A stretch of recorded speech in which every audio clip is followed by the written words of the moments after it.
BRICS இந்த உலகமே அதிகமாக பேசக்கூடிய ஒரு டாப்பிக்காக மாறி நிற்கக்கூடியது தான் பிரிக்ஸ்.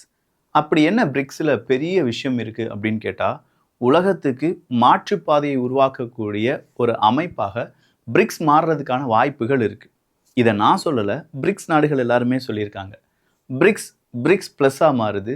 பிரிக்ஸ் ப்ளஸ் மறுபடியும் இன்னும் சில நாடுகளை சேர்த்து இன்னும் கொஞ்சம் நாங்கள் வளர்ந்துக்கிட்டும் இருக்கோம் அப்படின்னு சொல்கிறாங்க.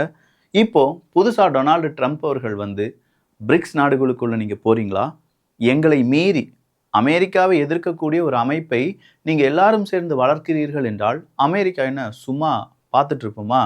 அதனால் எந்தெந்த நாடுகள் அமெரிக்காவினுடைய இன்ட்ரெஸ்ட்டுக்கு எதிராக அமெரிக்காவை எதிர்ப்பதற்காக இருக்கக்கூடிய அமைப்புகளில் சேர்றாங்களோ அந்த நாடுகளுக்கு 10% டேரிஃப் அப்பா, எக்ஸ்ட்ரா டேரிஃப் அப்பா அப்படிங்கிற ஒரு கதையை சொல்லியிருக்காங்க.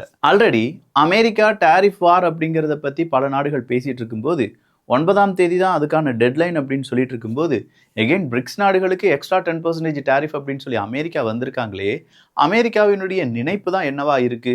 திடீர்னு பார்த்தா அமெரிக்கா ஜப்பானுக்கும் சவுத் கொரியாவுக்கும் பெரிய ஷாக்கிங்கான இன்ஃபர்மேஷனை கொடுத்துருக்காங்களே, அது என்ன இப்படின்னு சொல்ற பல விஷயங்கள் தான் இந்த ஒரு பதிவு வழியாக பார்க்க போகிறோம். நான் உங்கள் விக்கி, இது உங்கள் தமிழ் விதை. ஷார்ட்டா கொஞ்சம் செய்திகள்.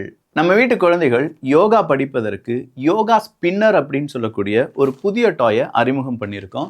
இதில் டோட்டலாக 54 யோகா போஸ் அப்படிங்கிறது இருக்கும். 2 பேர் 4 பேர் ஃபேமிலியாக விளையாடலாம்.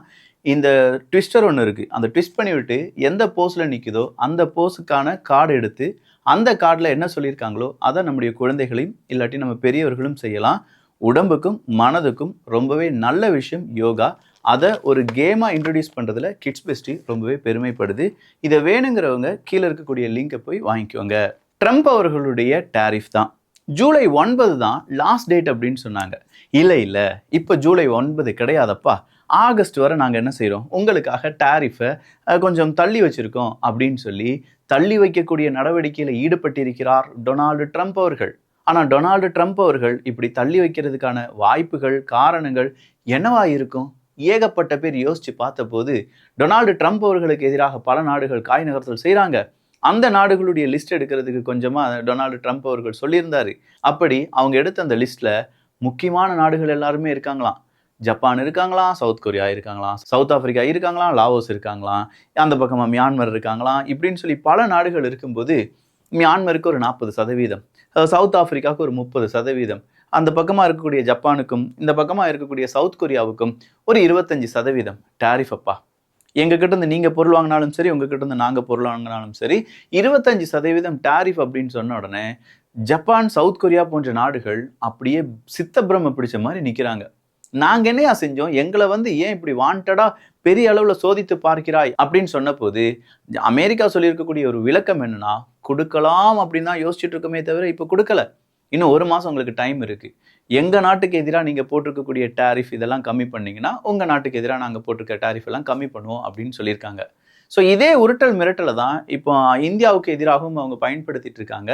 இந்தியாவில் சிறப்பான ஒரு சிறப்பு குழு அப்படிங்கிறது ஏற்பாடு செய்து அந்த குழு அமெரிக்காவுக்கும் இந்தியாவுக்கும் மாற்றி மாற்றி பயணத்தை மேற்கொண்டு 2 நாடுகளும் பேச்சுவார்த்தையில் ஈடுபட்டு இருக்கக்கூடிய இந்த நேரத்தில் இன்னும் 2 நாடுகளுக்கான டேரிஃப் வார் அப்படிங்கிறது முடிவடையலை. அதுக்கு முன்னாடியே ஒரு 1 மந்த் எக்ஸ்டெண்டட் பீரியடை ரெடி பண்ணியிருக்காங்க அமெரிக்கா அப்படின்னு சொல்லும்போது இது இந்தியாவுக்கும் சேர்த்து தான். ஆனால் அது கூடவே தானே பிரிக்ஸ் நாடுகளுக்கு 10% டேரிஃப் அப்படிங்கிறத நான் அறிமுகம் செய்ய போகிறேன் அப்படின்னு சொல்லி டொனால்டு ட்ரம்ப் அவர்கள் சொல்லியிருக்காங்க. பொதுவாக இந்த பிரிக்ஸ் வளர்ந்தது என்றால் அமெரிக்காவுக்கு ஆபத்து, அதுவும் குறிப்பாக டாலருக்கு ஆபத்து. அதனால் பிரிக்ஸை வளர விடக்கூடாது அப்படிங்கிறது அமெரிக்காவினுடைய நீண்ட நெடிய திட்டம்.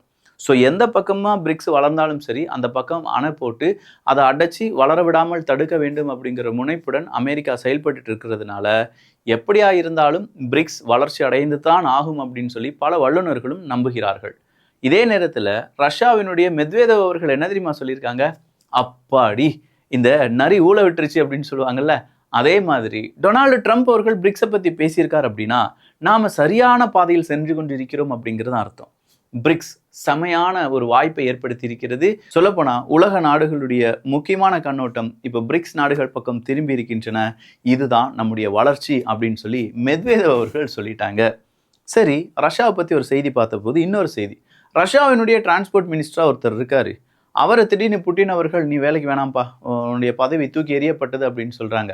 அப்படி சொன்ன அடுத்த நாளே அந்த மனுஷன் இறந்து கிடக்கிறார் அப்படிங்கிற ஒரு செய்தி வெளியானது. பொதுவா ரஷ்யால புட்டின் அவர்களை எதிர்க்கக்கூடிய நபர்கள் இறந்து விடுவார்கள், இல்லாட்டி ஹவுஸ் அரெஸ்ட் பண்ணப்படுவார்கள், அப்படி இல்லைன்னா நாடு கடத்தப்படுவார்கள், அப்படி இல்லைன்னா நாட்டை விட்டே ஓடி போயிடுவாங்கன்னு சொல்லி கேள்விப்பட்டிருக்கோம்.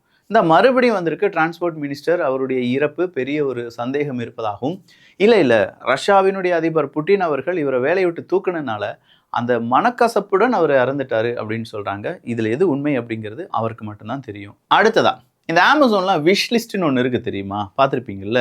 அதாவது நம்ம வாங்கணும்னு ரொம்ப நாளாக நினச்சிட்டே இருப்போம், ஆனால் ஆட் டு கார்ட் போட்டு வைக்க மாட்டோம். ஒரு வேளை ஆட் டு கார்ட் போட்டு நம்ம வாங்கிட்டோம்னா அப்படிங்கிறனால விஷ் லிஸ்ட்டில் போகலாம். எனக்கு இது வேணும், ஸ்டாக் இல்லைனாலும் சரி, இல்லாட்டி நமக்கு பிடிச்சிருந்தாலும் சரி, இந்த விஷ் லிஸ்ட்டில் போடலாம். அப்போ இந்த விஷ் லிஸ்ட் அப்படிங்கிறது நம்ம என்னைக்காவது ஒரு நாள் வாங்குறது அப்படிங்கிறது தான் அர்த்தம். இதே மாதிரி ஒரு விஷ் லிஸ்ட்டை கிரியேட் பண்ணியிருக்காங்க உக்ரைன். இந்த விஷ் லிஸ்ட் எதுக்காக அப்படின்னு பார்த்தீங்கன்னா, பெரிய பெரிய வெப்பன்ஸ் எல்லாமே விலை கூடிய டெக்னாலஜியில் ரொம்ப பெரிய அளவிலான வெப்பன்ஸை விஷ் லிஸ்ட்டாக போட்டு அந்த லிஸ்ட்டை யாருக்கு அனுப்பி விட்டுருக்காங்க? ஜெர்மனிக்கு அனுப்பி விட்டுருக்காங்க. சார் உங்கள் விஷ் லிஸ்ட்டை நீங்கள் தானே வாங்கணும், காசு இல்லை தம்பி, அதனால் நாங்கள் ஜெர்மனிக்கு அனுப்பி வச்சோம். ஜெர்மனி இதை பார்த்துட்டு அது இதில் இருக்கக்கூடிய எந்த வெப்பனை எங்களுக்கு வாங்கி தந்தாலும் சரி, அந்த வெப்பனை வச்சு நாங்கள் ரஷ்யாவை ஓட விரட்டிடுவோம் அப்படின்னு சொல்லி உக்ரைன் மறுபடியும் அடுத்த ஒரு ரவுண்ட் ஆஃப் டாக்குக்கு ரெடி ஆகிட்டு இருக்காங்க. இதே உக்ரைனுக்கு ஆதரவாக பல நாடுகள் அவங்களுடைய காய் நகரத்தில் எல்லாமே நிப்பாட்டிட்டாங்க அப்படிங்கிறது உக்ரைனுக்கு பெரும் பின்னடைவு தான். குப்ராங்ஸ் பகுதி முழுவதுமாக இப்போது ரஷ்யாவால் என்சர்க்கிள் செய்யப்பட்டிருப்பது உக்ரைனுடைய பெரும் பின்னடைவாக பார்க்கப்படுது. சரி, விஷ்லிஸ்ட்டை கிரியேட் பண்ணாங்க அப்படின்னு சொன்னியே விக்கி, காசு எவ்வளோன்னு சொல்லலையே.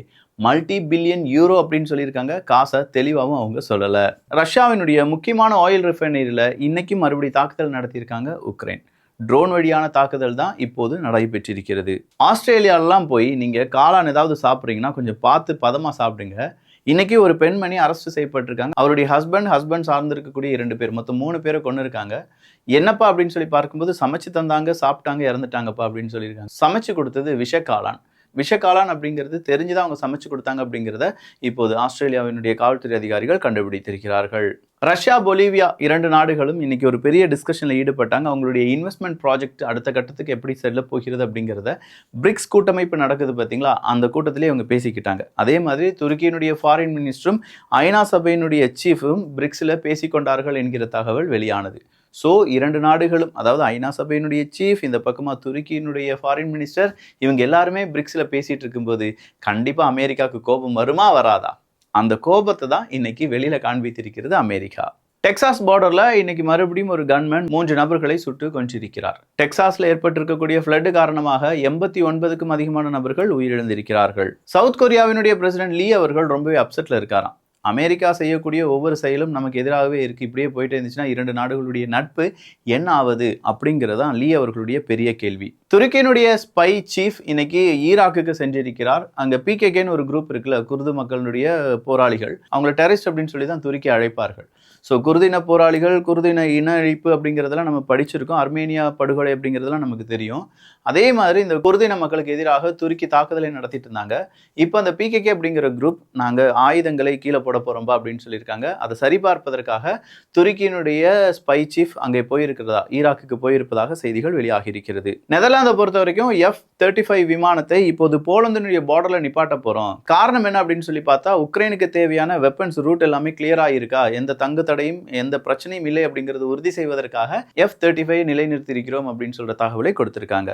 ஸோ நிறைய செய்திகள் பார்த்துருக்கோம். இந்த செய்திகள் கூட இந்த யோகா ஸ்பின்னர் கேம் அப்படிங்கிறது உங்களுக்கு வேணும்னா கீழே லிங்க் இருக்கு, 299 தான்.